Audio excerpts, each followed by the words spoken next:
साथियों नमस्कार, आप सबका स्वागत है आपका अपना ही चैनल FS ज्ञान में। आप मेरे व्हाइट बोर्ड पर ये क्या देख रहे हैं? एक नक्शा बना हुआ है। ये जमीन का कोई टुकड़ा है, भूखंड है, ये टेढ़ा मेढ़ा है, इसे हमें नापना है, इसकी जो एरिया क्या है वो निकालनी है। ठीक है, तो प्लीज हमें ना इस तरह के सवालों को बनाने के लिए दूसरों का सहारा लेना पड़ता है, इंजीनियरों को पूछना पड़ता है कि चलिए मेरे ये जो एरिया है वो कितने क्षेत्रफल का है। तो आप मेरे वीडियो को देखिए और साथ ही साथ इससे हम क्या सीखेंगे, कोई भी टेढ़ा मेढ़ा भूखंड हो उसे हम नाप पाएंगे आसानी से। तो प्लीज वीडियो पर आप बने रहिएगा, स्किप न कीजिएगा। चलिए देखते हैं इसको कैसे हल करेंगे।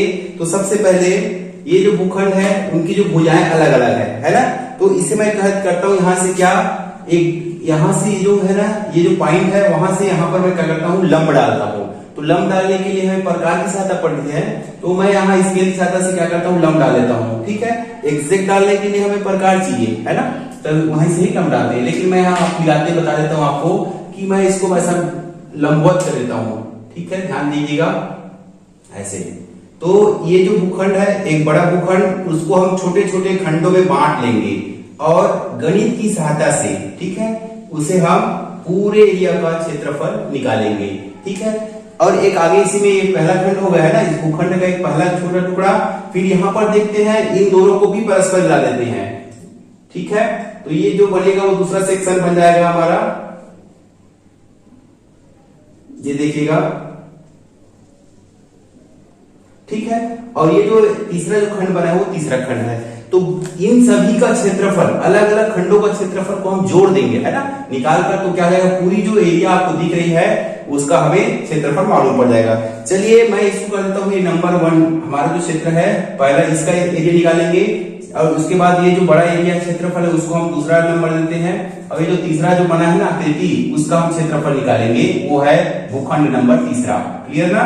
चलिए अब देखते हैं यहाँ पर क्या है कि ये जो लंबाई है, ये भुजा से यहाँ भुजा तक की लंबाई कितनी है हमारी, 52 फीट है।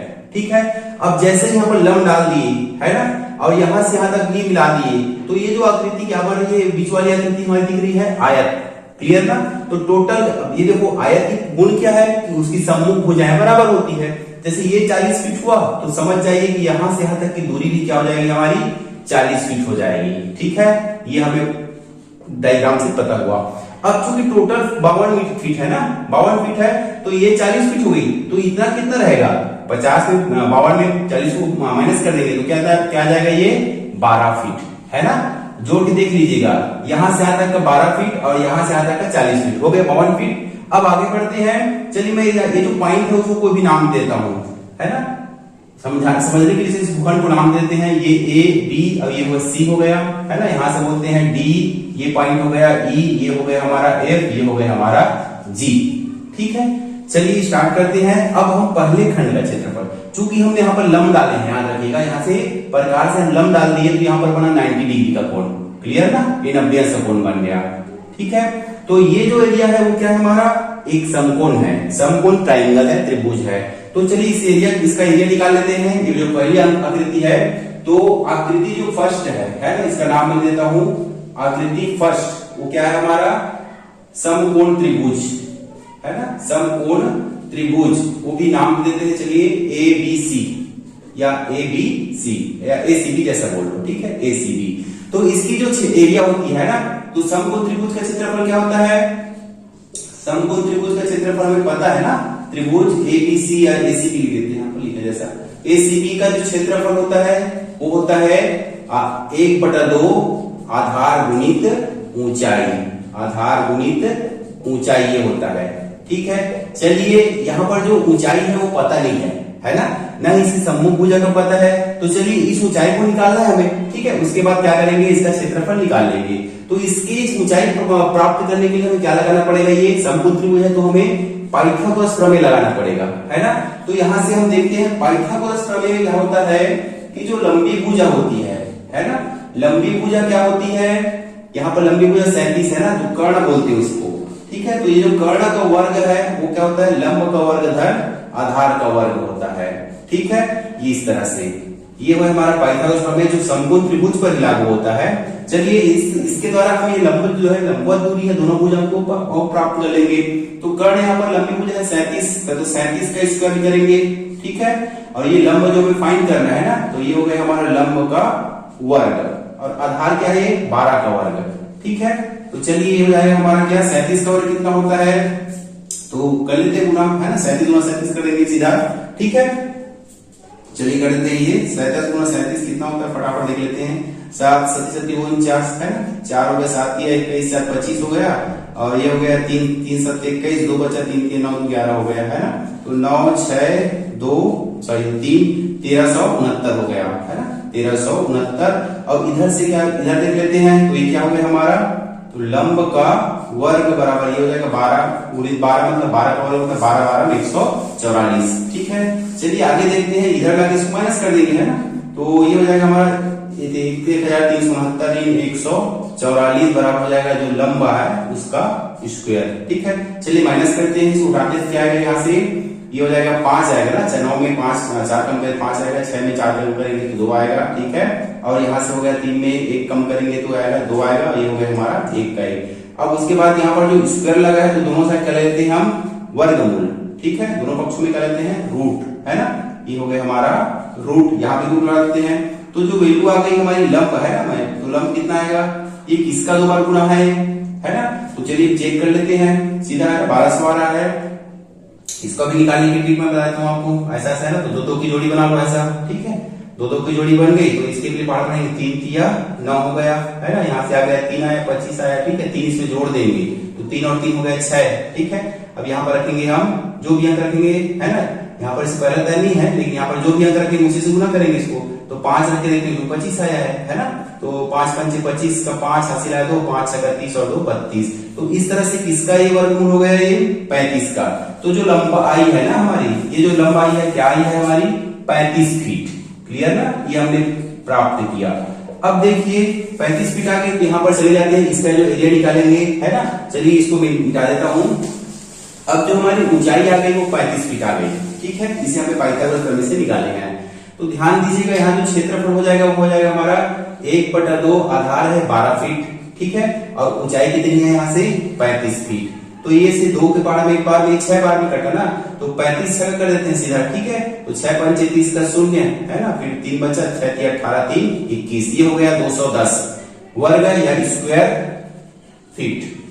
ठीक है, तो मैं इसकी एरिया जो लिख देता हूँ, ये जो पहला जो हमारा भूखंड है उसका जो एरिया आया है वो है 210 स्क्वायर फीट। ठीक है, अब आगे बढ़ते हैं यहाँ पास। ठीक है, तो इसको मिटा देता हूं।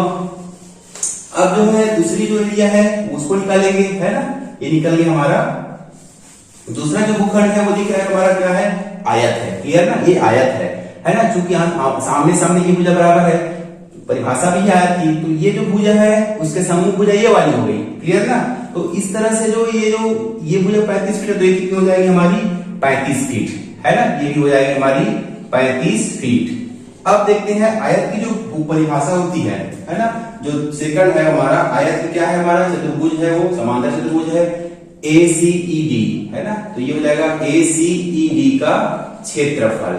ठीक है, ये हो जाएगा हमारा, तो इसके क्षेत्रफल क्या होता है यहाँ से लंबाई गुणित चौड़ाई है ना, या भुजा लंबाई है और दूसरी भुजा चौड़ाई है। ठीक है, वो उसकी माप है। तो चलिए लंबाई कितना होगा यहाँ से देख लेते हैं, तो लंबाई है 40 फीट। ठीक है ना, ये हो गया हमारा 40 फीट और ये हो जाएगा हमारा जो चौड़ाई है 35 फीट की है। ठीक, तो इन दोनों को गुना कर देंगे तो हो जाएगा शून्य तक लिख दिया मैंने, 4 5 20 का 0 हासिल आया तो 4 3 12 और 2 हो गया हमारा 1400 स्क्वायर फीट। ठीक है, ये हो गया दूसरी जो भूखंड है उसका क्षेत्रफल। इसको मैं लिख देता हूं, इसका जो भूखंड का क्षेत्रफल आ गया हमारा 1400 स्क्वायर फीट। अब बारी आती है, ठीक है, ऐसे क्या हो गया ना हमारा, अब बारी आती है जो ये जो आकृति बनी है त्रिभुजाकार, ये विषम बाहु त्रिभुज है ना, विषम बाहु त्रिभुज है, तो इसे सॉल्व करने की याद रखिएगा जो हेरोस का फार्मूला है। ठीक है ना, हेरोस के फार्मूला से हम निकाल पाएंगे। तीसरी जो क्षेत्र है हमारा जो भूखंड है ना, ये बड़े भूखंड का छोटा खंड है वो है, इसका नाम ले देता हूं मैं, ये ट्रायंगल हो गया हमारा। ठीक है, नाम क्या है इसका D, यहां से FG। ठीक है, इसका हमें क्या निकालना है, क्षेत्रफल निकालेंगे है ना। तो चलिए देखते हैं इसका क्षेत्रफल कैसे आएगा। तो यहाँ पर जो ये जो एक भुजा है हमारी, क्या लिख देता हूं उसको, जो पहली जो भुजा है ना, जो पहली भुजा है वो है हमारी 24 फीट, ठीक है, ये 24 फीट हो गई। दूसरी भुजा जो है यहां से लेकर F से G तक है 31 फीट, है ना।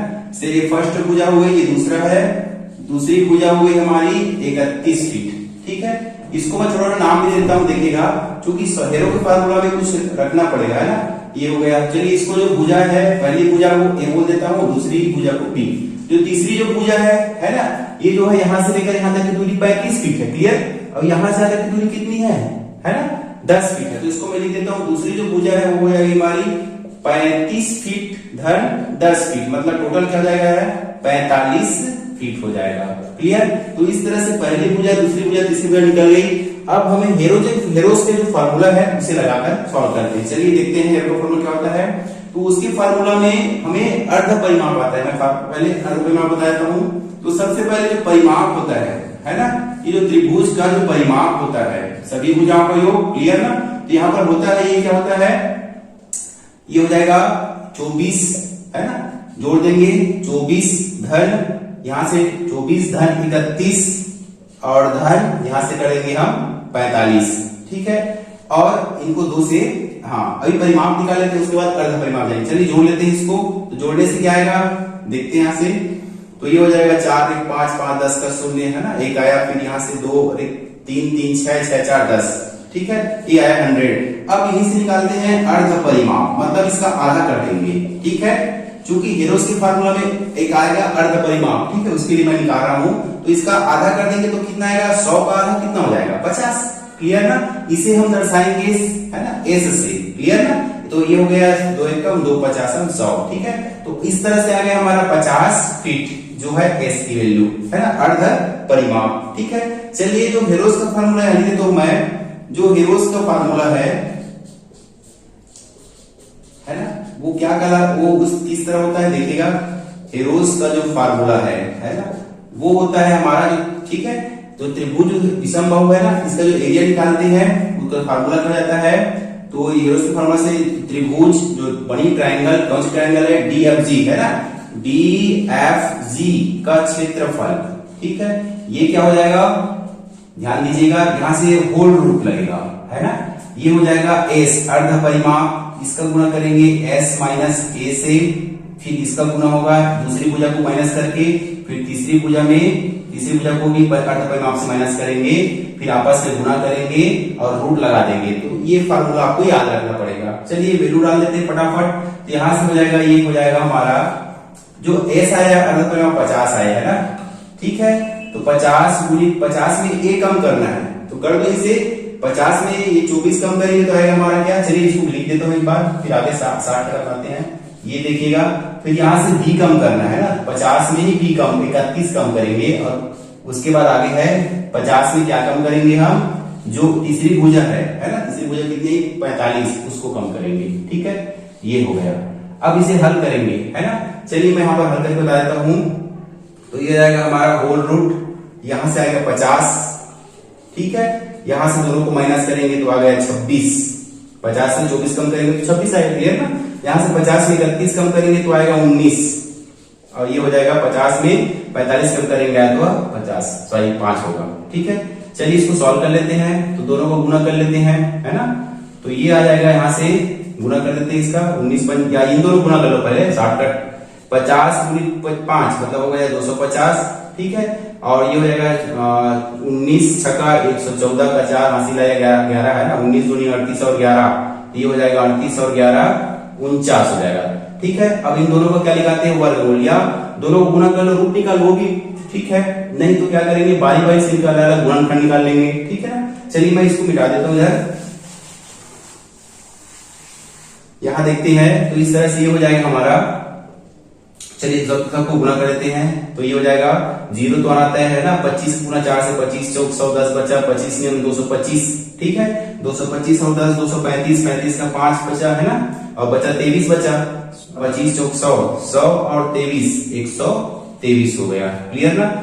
जब इसका हम रूट निकालेंगे, ठीक है, भाग विधि से, तो इसकी जो वैल्यू आती है ना, 351.42, तो ये हो गया हमारा क्या, जो तीसरा जो भूखंड है उसका क्षेत्रफल। तो इस तरह से अलग अलग हमने निकाल लिया है ना। तो ये हो गया हमारा 351.42 स्क्वायर फीट। ठीक है, अब हमारा अंतिम काम बचा है। ठीक है, अंतिम काम क्या बचा है कि पहले का, दूसरे का, तीसरे का जो एरिया, छोटा छोटा खंडों का हमें एरिया जो निकाले उसको जोड़ देंगे। ठीक है, चलिए इसको मिटा देता हूं। तो इस तरह से टोटल भूखंड का है ना, टोटल भूखंड का क्षेत्रफल क्या है देख लेते हैं। तो है ना कुल क्षेत्रफल। ठीक है, तो ये हमारा हो जाएगा, हमारा कुल क्षेत्रफल क्या हो जाएगा, पहले भूखंड का लिखेंगे हम। ठीक है ना, फर्स्ट एरिया का एरिया या पहले भूखंड का क्षेत्रफल।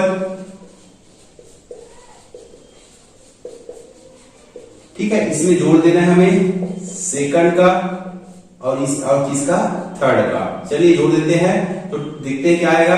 तो ये हो गया हमारा 210 स्क्वायर फीट, सेकंड आया हमारा 1400 स्क्वायर फीट और थर्ड जो आया है वो है 351.42। ठीक है, यहाँ पर 0.0 डाल देता हूं मैं।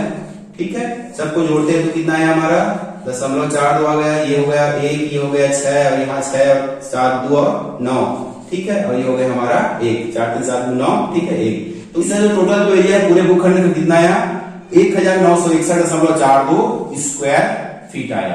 ठीक है, इस तरह बहुत आसानी से हम किसी भी भूखंड का एरिया हम निकाल पाते हैं। उम्मीद है दोस्तों ये वीडियो आपको पसंद आया होगा। चलिए मिलते हैं ऐसे बेहतरीन के साथ, तब तक जय हिंद जय भारत।